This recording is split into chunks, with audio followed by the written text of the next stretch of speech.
Ce qui compte dans la prière, ce ne sont pas seulement des mots. Parce que si Dieu pouvait tenir compte des mots, beaucoup ne seraient pas exaucés. Parce qu'il arrive que nous disons dans les prières autre chose, alors que nous voulons autre chose. Mais Dieu, lorsque nous prions, regarde le fond de notre cœur. Vous retirez la pensée qu'on voulait lui transmettre. C'est pourquoi Paul dit, l'esprit aussi, certes dans nos faiblesses, nous ne savons pas ce qui convient à demander dans nos prières. L'esprit qui connaît la pensée de Dieu, c'est à notre place par des soupirs inexprimables.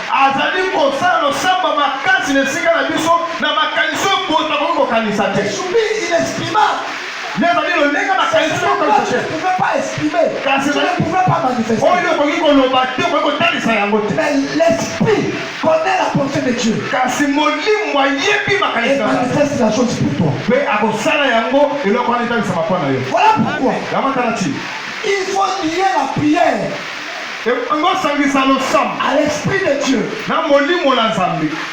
Pourquoi on revient à ce que j'avais dit tantôt, l'esprit de Dieu. Le témoignage ici dans Actes des Apôtres. On commence le texte par dire, il y avait.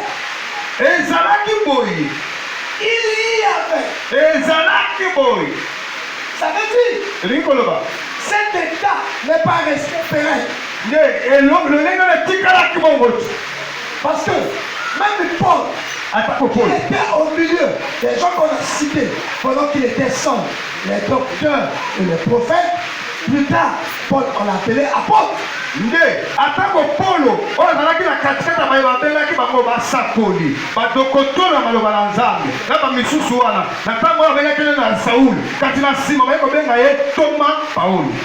Mais au milieu de ces docteurs, au milieu de ces prophètes, la Bible nous témoigne, avant qu'ils soient libérés de l'œuvre de Dieu, la Bible dit, ils ont prié, ils ont chaîné.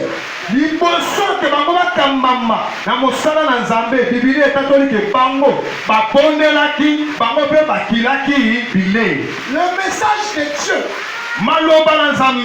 fait à nous les hommes après les résultats d'une prière. Nous devons accomplir l'œuvre de Dieu en allant vers Dieu par la prière pour recevoir le résultat, sinon mieux la réponse. On ne peut pas recevoir la réponse de Dieu pendant qu'on est distrait.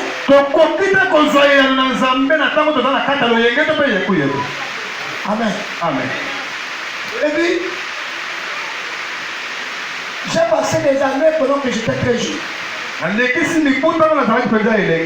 Souvent distrait.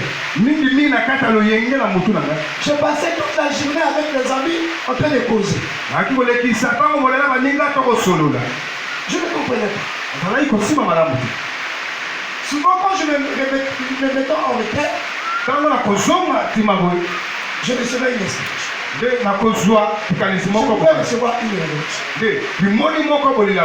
Mais l'attention n'était pas encore vraiment à ce point. J'ai continué dans le même comportement à être distrait. Et je remarquais, quand j'étais seul dans la chambre, je recevais un message. J'ai essayé de méditer. Je me suis dit, certainement quand je suis au milieu de l'assemblée, au milieu des amis, je suis distrait.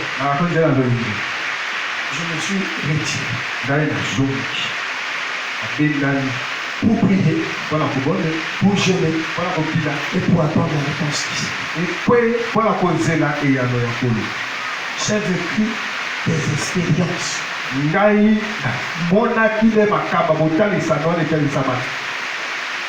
Amen. Amen. Baby, il a moché dans la caméra de paix. Dans la caméra de Zambé. Tout le monde en français. En français, tout le monde, moi, c'est pas trop bien. Hein? On va aller, moi, il ça, non?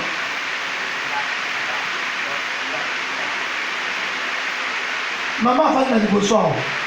Tiens, le monsieur, il va aller en face là-bas. Elle est de cette famille. J'ai accompagné le pasteur responsable en 2006 à Nicolas. Quand il a pasteur responsable